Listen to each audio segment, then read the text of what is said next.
السلام علیکم ورحمۃ اللہ وبرکاتہ۔ آپ صلی اللہ علیہ وسلم کی پیدائش سے پہلے مکہ کے لوگ خشکسالی اور قحط کا شکار تھے، لیکن جو ہی آپ صلی اللہ علیہ وسلم کے دنیا میں تشریف لانے کا وقت قریب آیا، بارشیں شروع ہو گئی، خشکسالی دور ہو گئی، درخت ہرے بھرے ہو گئے اور پھلوں سے لد گئے، زمین پر سبزہ ہی سبزہ نظر آنے لگا۔ پیدائش کے وقت آپ صلی اللہ علیہ وسلم اپنے ہاتھوں پر جھکے ہوئے تھے، سر آسمان کی طرف تھا۔ ایک روایت کے الفاظ یہ ہے کہ گھٹنے کے بل جھکے ہوئے تھے، یعنی سجدے کی حالت میں تھے۔ آپ صلی اللہ علیہ وسلم کی ولادت کے وقت آپ کی مٹھی بند تھی اور شہادت کی انگلی اٹھی ہوئی تھی، جیسے کہ ہم نماز میں اٹھاتے ہیں۔ حضور صلی اللہ علیہ وسلم فرماتے ہیں، جب میری والدہ نے مجھے جنم دیا تو ان سے ایک نور نکلا، اس نور سے شام کے محلات جگمگا اٹھے۔ آپ صلی اللہ علیہ وسلم کی والدہ سیدہ آمینہ رضی اللہ عنہا فرماتی ہے کہ آپ صلی اللہ علیہ وسلم کی پیدائش کے وقت ظاہر ہونے والے نور کی روشنی میں مجھے بصرہ میں چلنے والے اونٹوں کی گردنیں تک نظر آئی۔ جب آپ صلی اللہ علیہ وسلم پیدا ہوئے تو آپ صلی اللہ علیہ وسلم نے اللہ کی تعریف کی۔ آپ صلی اللہ علیہ وسلم کی ولادت 12 ربیع الاول پیر کا دن تھا۔ صبح فجر طلوع ہونے کے وقت دنیا میں تشریف لائے۔ ملک شام میں ایک یہودی رہتا تھا، وہ سب مکہ آتا تو وہاں کے لوگوں سے ملتا اور کہتا، بہت قریب کے زمانے میں تمہارے درمیان ایک بچہ پیدا ہوگا، سارا عرب اس کے راستے پر چلے گا، اس کے سامنے کافر، ذلیل و پست ہو جائے گا، وہ اس کی نبوت کے زمانے کو پائے گا اور اس کی پیروی کرے گا، وہ اپنے مقصد میں کامیاب ہوگا۔ جس خیر اور بھلائی کی وہ امت کرتا ہے وہ اس کو حاصل ہو، اور جو شخص اس کی نبوت کا زمانہ پائے گا مگر اس کی مخالفت کرے گا، وہ اپنے مقصد اور آرزوؤں میں ناکام ہوگا۔ مکہ میں جو بھی بچہ پیدا ہوتا وہ یہودی اس بچے کے بارے میں تحقیق کرتا اور کہتا، ابھی وہ بچہ پیدا نہیں ہوا۔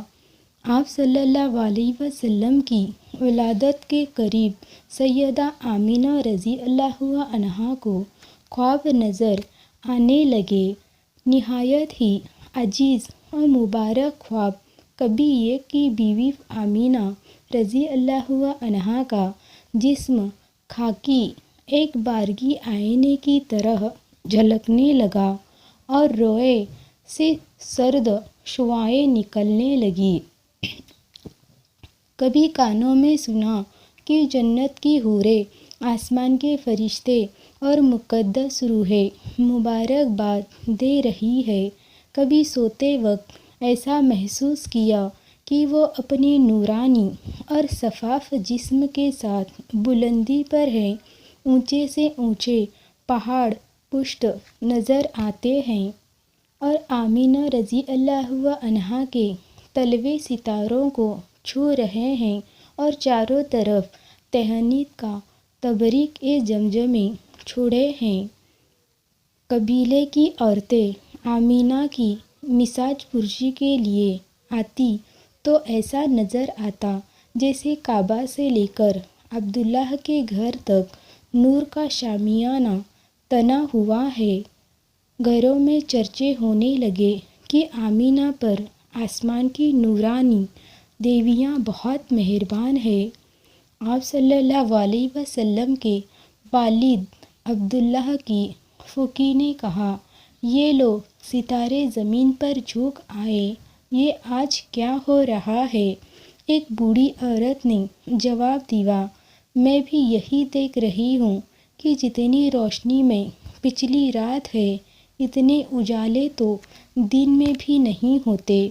تیسری عورت نے کہا، آج کی صبح تو سب سے زیادہ عجیب ہے، خوشبو کی لپیٹیں جیسے یمن کا تمام عطر جمع کر کے کسی نے چھڑک دیا ہے۔ کاش اس رات کی صبح نہ ہوتی اور ہم ہمیشہ یہی منظر دیکھتے رہتے۔ ولادت کے وقت قریش کے جن گھرانوں میں لوگ آج جلد اٹھ بیٹھے تھے وہ اپنے بتوں کو تھامتے تھامتے اٹھاتے اٹھاتے تھک جاتے تھے، مگر بت کسی طرح کھڑے رہنے کے لیے تیار نہ تھے۔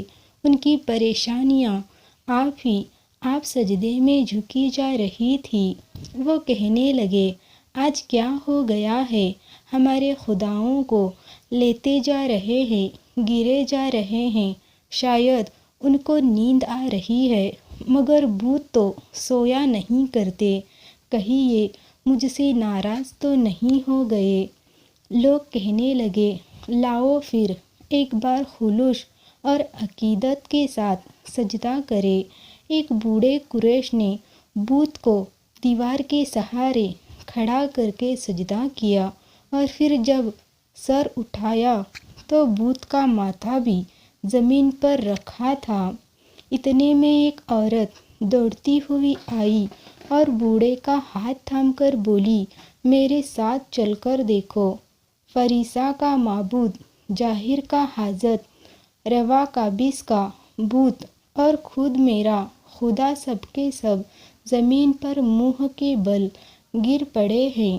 اس بوڑھے عرب نے عورت کا ہاتھ جھٹکا کر جواب دیا، میں خود اسی پریشانی میں مبتلا ہوں۔